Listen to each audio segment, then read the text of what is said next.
भाइयों ने एक ही लड़की से शादी कर ली। औरत ने एक वक्त में दो मर्दों से निकाह क्यों किया? और जब उस औरत का बच्चा पैदा हुआ तो उसके दोनों शौहरों ने देखकर औरत को तलाक दे दी और बच्चे को देखकर डॉक्टर्स की भी चीखें निकल गई। इस दिल दहला देने वाले वाक्य को जानने के लिए वीडियो को पूरा जरूर देखें। मेरा नाम बिस्मा है। मैं अपने खानदान की सबसे खूबसूरत लड़की थी और मैं अपने कजन से बहुत ही ज्यादा मोहब्बत करती थी, जो कि फौज में था। मैं उससे मोहब्बत करती थी और वो भी मुझे पसंद करता था। हमारे घर वालों को भी पता था कि हम एक दूसरे को पसंद करते हैं। मेरे वालिद इस दुनिया में नहीं थे। मेरी माँ थी और उसके घर में उसकी माँ नहीं थी, सिर्फ वालिद थे। वो दो भाई थे और एक ही बहन थी। वालिद उनके ज्यादातर बीमार रहते थे। हमारे खानदान के बहुत से लोग इस मुल्क की खिदमत में शहीद हो चुके थे। मेरा अपना भाई भी शहादत का जाम नोश कर चुका था। हमारे माँ बाप ने हमारा रिश्ता पक्का कर दिया और हमारी शादी हो गई। मैं बहुत ही ज्यादा खुश थी क्योंकि जिससे मोहब्बत की वही मुझे मिल गया। इसी तरह दिन गुजरते गए। वो हमेशा ही बाहर रहता था, कभी कभी घर आता।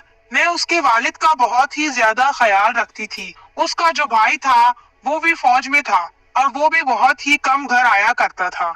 मैं हमेशा अपने शौहर का इंतजार करती रहती। कोई ईद या कोई त्योहार होता और वो ना होता तो मुझे खुशी नहीं होती थी, लेकिन जैसे ही वो घर में दाखिल होता तो मेरे लिए ईद का माहौल बन जाता। मैं अपने शौहर के लिए दिल से सजती संवरती। हम दोनों एक साथ वक्त गुजारते। वो मुझसे बेपनाह मोहब्बत करता था। मैं उसकी मोहब्बत में मगरूर होती चली गई। दिन इसी तरह गुजरते गए, लेकिन फिर अचानक से मेरी इस खुशियों भरी जिंदगी को एक दुख ने घेर लिया। तब हमें पता चला कि अफजल किसी ऑपरेशन में तो गया था, लेकिन वहां से वापस नहीं आया। सबका कहना था कि वो शहीद हो गया है, लेकिन उसकी लाश नहीं मिली थी।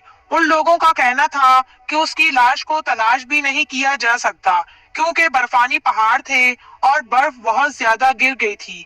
अब उसको तलाश करने के लिए ना जाने कितनी टन बर्फ उठानी पड़ेगी और ऐसा तो कोई भी नहीं कर सकता था। इस तरह की कहानी इलाके से पहले भी मंसूब थी और मुझ जैसी औरतें पहले भी थी जिनके शौहर लापता हो गए और फिर सारी जिंदगी वापस ना आए। मुझ पर तो जैसे गमों के पहाड़ टूट पड़े। मेरी जिंदगी की सारी खुशियां खत्म हो गई थी। मेरा शौहर इस दुनिया से चला गया। मेरी शादी को सिर्फ एक साल ही हुआ था। इस एक साल में सिर्फ 3 दफा ही वो घर आया था। सब लोग बहुत ज्यादा दुखी थे, लेकिन मेरा दुख बहुत बड़ा था। मेरा दुख कोई भी नहीं समझ सकता था। अफजल को तलाश करने की बहुत ज्यादा कोशिश की गई, मगर उसका कोई भी सुराग न मिला। मेरी माँ मुझसे कहने लगी, बेटा अब तुम्हारा उस घर में क्या काम है, तुम वापस आ जाओ। मुझे भी यहाँ पर रहते हुए 2 साल हो गए थे। मैं उसके बाप की खिदमत करती और उनके घर को भी संभालती थी।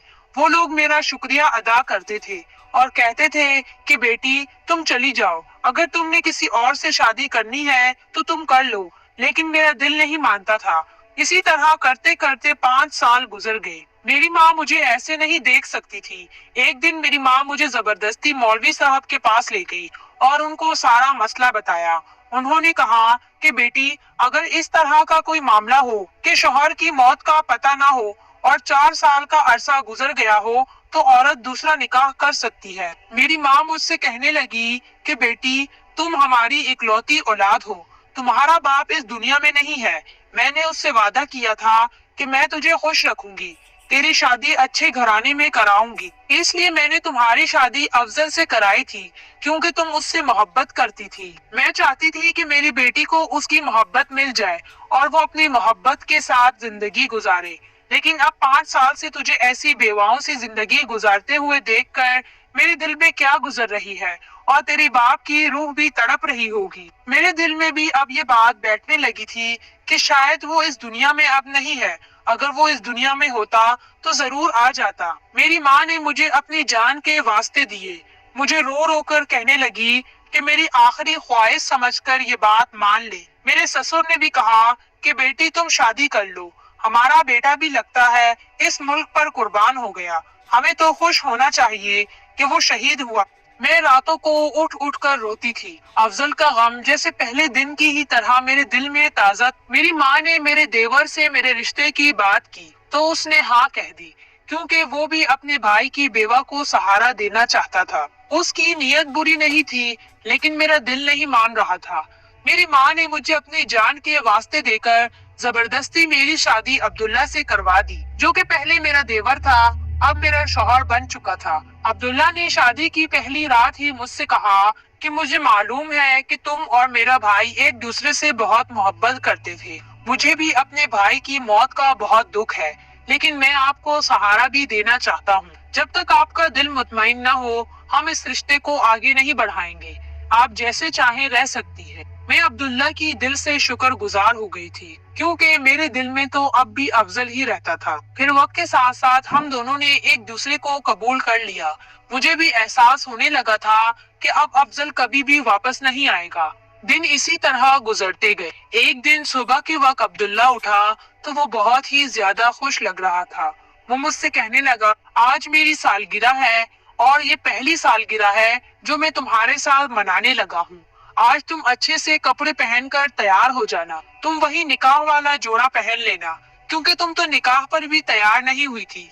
लेकिन आज मैं चाहता हूँ कि तुम बहुत अच्छे से तैयार हो, और खाना मैं बाहर से लेकर आऊंगा। तुम्हें घर में पकाने की जरूरत नहीं है। इस दिन को हम बहुत अच्छी तरह से गुजारेंगे, ताकि ये यादगार दिन सारी जिंदगी हमें याद रहे। मैंने कहा ठीक है। उसके बाद अब्दुल्ला घर से बाहर चला गया और मैं तैयार होने लगी। आज मेरे चेहरे पर मुस्कुराहट थी। मुझे लग रहा था कि मुझे अब्दुल्ला से मोहब्बत होने लगी है। अब जाकर कहीं मैंने उसको कबूल किया है। अभी मैं तैयार ही हो रही थी कि दरवाजे पर दस्तक हुई। मुझे लगा कि शायद अब्दुल्ला जल्दी घर आ गया है। मैंने जैसे ही दरवाजा खोला तो मेरे होश उड़ गए, क्योंकि सामने का मंजर मेरे लिए बहुत ही ज्यादा अजीब और हैरान कुन था। सामने अब्दुल्ला नहीं, बल्कि अफजल खड़ा था। उसकी हालत देखकर लगता था जैसे वो बहुत कमजोर हो चुका है। शायद बहुत बीमार रहा था, या फिर किसी ऐसी जगह पर रहा था जहाँ पर उसे ठीक से खाना भी नहीं मिला था। लेकिन मैं फौरन ही पहचान गई कि ये तो अफजल है। उसकी आंखों में भी आंसू थे। हम दोनों की हालत एक जैसी थी। वो आगे बढ़ा तो मैं 2 कदम पीछे हट गई। मुझे याद आ गया, अब तो मैं अब्दुल्ला की बीवी हूँ, उसकी नहीं। अफजल ने कहा कि क्या बात है, मुझसे दूर क्यों भाग रही हो? मैं कितने सालों के बाद आया हूँ और तुम मुझसे दूर भाग रही हो। और अब्बा कैसे हैं? मैंने कहा सब ठीक है, तुम बैठो, मैं पानी लाती हूँ। मुझे समझ नहीं आ रहा था, मेरी हालत अजीब सी हो रही थी। अफजल ने मुझे बताया कि वो बड़े बुरे हालात में था। वो एक छोटे से गांव में फंस गया था, जहाँ पर लोगों को उसकी जबान भी नहीं आती थी। उसकी हालत बहुत बुरी थी। वो पाकिस्तान से निकलकर किसी और इलाके की हुदूद में चला गया था, और वहां से घूमता हुआ खुद को बचाता हुआ वापस पाकिस्तान आया था। उसे बहुत मुश्किल का सामना करना पड़ा था। जब उसने अपनी कहानी सुनाई तो मेरी आंखों में भी आंसू आ गए। इतने में अब्दुल्ला भी घर आ गया। उसके हाथों में फूल थे और वो काफी सारी चीजें लेकर आया था। उसने मुझे देखा, और जब उसकी नजर अफजल पर पड़ी तो वो भी हैरान रह गया। अफजल जल्दी से अब्दुल्ला के गले लगा और कहने लगा, मेरे भाई, मैंने आपको बहुत ही ज्यादा याद किया। मैं बड़ी मुश्किल से यहाँ तक पहुँचा हूँ। अब्दुल्ला का रवैया भी मेरी तरह हो गया था। थोड़ी देर के बाद मेरी माँ भी वहाँ आ गई, क्योंकि उसको भी पता चल गया था कि अफजल वापस आ गया है। वो भी अफजल का नाम सुनकर परेशान हो गई थी। वो कहाँ से आ गया? अब तो जाकर उसकी बेटी की जिंदगी कहीं सही हुई थी। मेरे ससुर अपने बेटे को देखकर बहुत ही ज्यादा खुश थे। लेकिन जब मेरे और अब्दुल्ला के निकाह का उसको पता चला तो उसके कदमों तले से जमीन ही निकल गई। उसने कहा कि ये मेरी बीवी है, ये मेरे निकाह में थी, मैं यहाँ से गया था, मैंने इसको तलाक नहीं दी है, ये फिर और किसी से शादी कैसे कर सकती है? फिर अफजल मेरी तरफ देखकर कहने लगा, बस इतनी सी थी तुम्हारी मोहब्बत, मैं गायब हो गया और तुमने पीछे मेरे भाई से ही निकाह कर लिया। तुमने मेरे साथ बेवफाई की है और मुझे धोखा दिया है, मेरा भरोसा तोड़ा है। मेरे साथ ये सब तुमने क्या कर दिया है? मेरी आंखों में भी आंसू थे। मुझे तो खुद समझ नहीं आ रहा था कि मैं क्या करूं। अफजल सबको चिल्ला चिल्ला कर कह रहा था कि ये सब आपने कैसे होने दिया? ये मेरी बीवी थी, आपने इसका निकाह मेरे भाई से क्यों करवाया? ये मेरी बीवी है, चाहे मैं 10 साल के बाद आऊं या 15 साल के बाद, ये मेरे निकाह में थी और हमेशा ही मेरी बीवी रहेगी। میرے سسر نے کہا نہیں بیٹا، اس نے کوئی بے وفائی نہیں کی، اور پھر مفتی والی ساری بات افضل کو بتا دی۔ میرے سسر نے پھر سے مفتی صاحب کو بلایا تو انہوں نے کہا کہ اگر شوہر 4 سال تک غائب رہے تو بیوی دوسرا نکاح کر سکتی ہے، لیکن اگر اس کا پہلا شوہر واپس آ جائے تو بیوی پہلے شوہر کے ہی نکاح میں جائے گی، یعنی وہ پہلے شوہر کے ساتھ رہے گی نہ کہ دوسرے کے ساتھ، اور اس کا دوسرے شوہر کے ساتھ نکاح ٹوٹ جائے گا، یعنی کہ افضل ہی اس کا شوہر ہوا اور عبداللہ کا اب اس کے ساتھ کوئی تعلق نہیں ہے۔ جب مفتی صاحب نے یہ ساری بات بتائی تو افضل کے چہرے پر سکون سا آ گیا، جبکہ عبداللہ کی حالت خراب ہونے لگی۔ افضل نے کہا کہ اب میں اپنی بیوی کو لے کر یہاں پر نہیں رہوں گا، میں کرائے پر مکان لوں گا اور میں اور میری بیوی وہیں پر رہیں گے۔ مجھے افضل دوسرے گھر میں لے آیا۔ افضل مجھ سے کہنے لگا کہ اب تمہارا عبداللہ کے ساتھ کوئی تعلق نہیں ہے، اب میں ہی تمہارا شوہر ہوں اور آئندہ تمہاری زبان پر میں اس کا نام نہ سنوں۔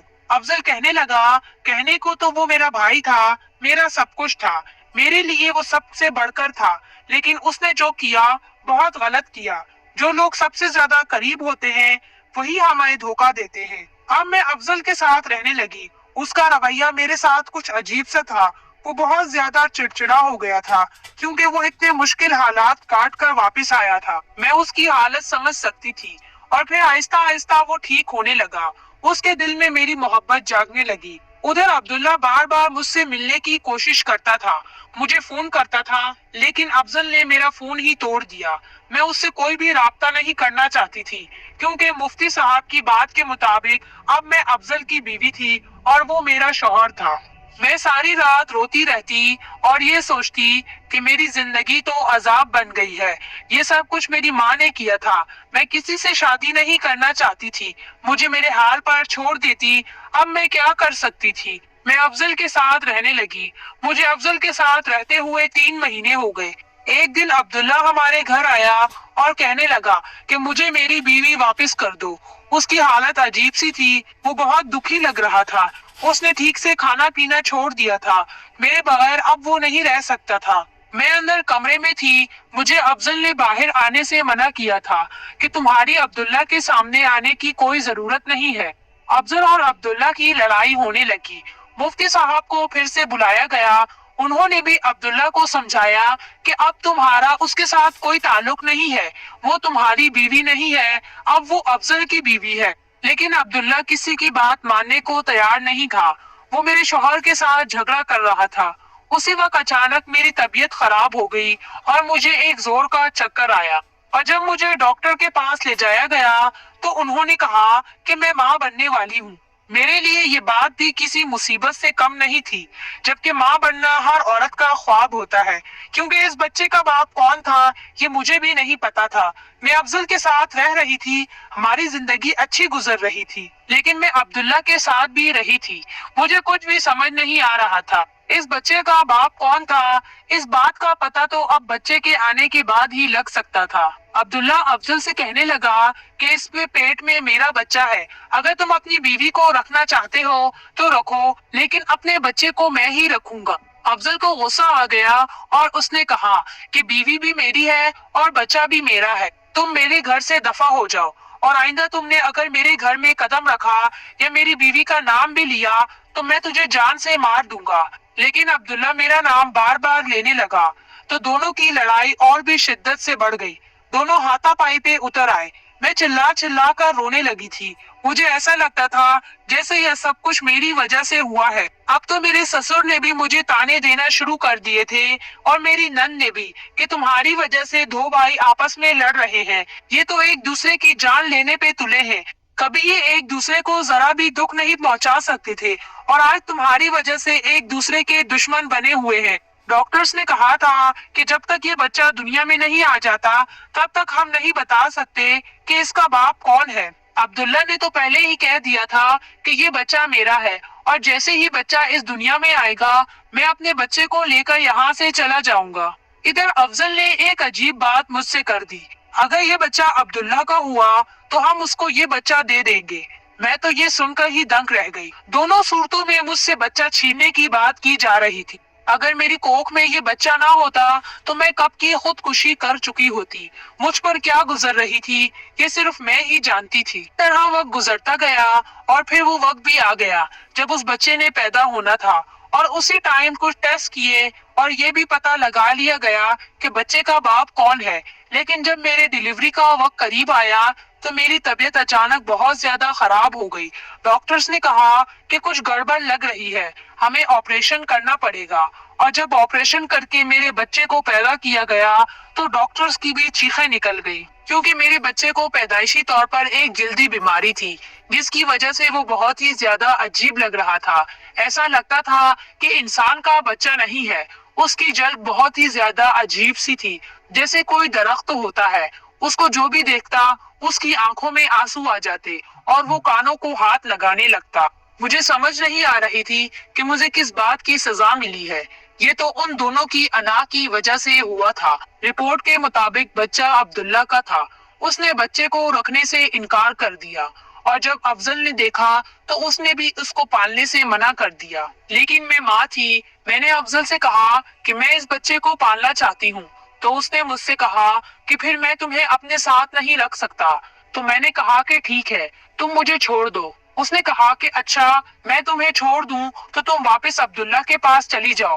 میں نے کہا تم ایسے تو نہیں تھے، تمہیں یاد نہیں ہم ایک دوسرے سے کتنی محبت کرتے تھے؟ افضل کہنے لگا اگر تمہارے دل میں میرے لیے محبت ہوتی تو تم کبھی بھی شادی نہ کرتی، تم میرے دل سے اتر گئی ہو۔ میں نے کہا تم بھی میرے دل سے اتر گئے ہو، اور اگر تمہیں میرے ساتھ نہیں رہنا تو بے شک مجھے چھوڑ سکتے ہو۔ افضل نے مجھے طلاق دے دی اور میں واپس اپنی ماں کے گھر آ گئی۔ اب اس بچے کو پالتی ہوں۔ دنیا والے اس کے بارے میں جو بھی بولتے رہیں، لیکن میرے لیے تو یہ میری اولاد ہے، میرے لیے میری جان سے پیارا بیٹا ہے۔ میں اپنے بیٹے کا ہمیشہ خیال رکھوں گی۔ ڈاکٹرز کہتے تھے کہ اس کو علاج کی ضرورت ہے، بہت جلد انشاءاللہ یہ ٹھیک ہو جائے گا۔ مجھے اپنی ماں کے گھر میں رہتے ہوئے 4 سال ہو گئے تھے، اور ان 4 سالوں میں نے اپنے بیٹے کا ہر ممکن علاج کروایا تھا، اور اللہ کے فضل سے اب وہ بالکل ٹھیک ہو گیا تھا۔ افضل میرے پاس 2 دفعہ آیا تھا اور مجھ سے اپنے کیے کی معافی مانگی۔ وہ مجھے دوبارہ سے اپنے نکاح میں لینا چاہتا تھا، لیکن میں نے صاف انکار کر دیا۔ اب میری زندگی میرے بیٹے پر شروع ہو کر اسی کے لیے ختم ہو جاتی تھی۔ مجھے ایسے خود غرض انسان کے پاس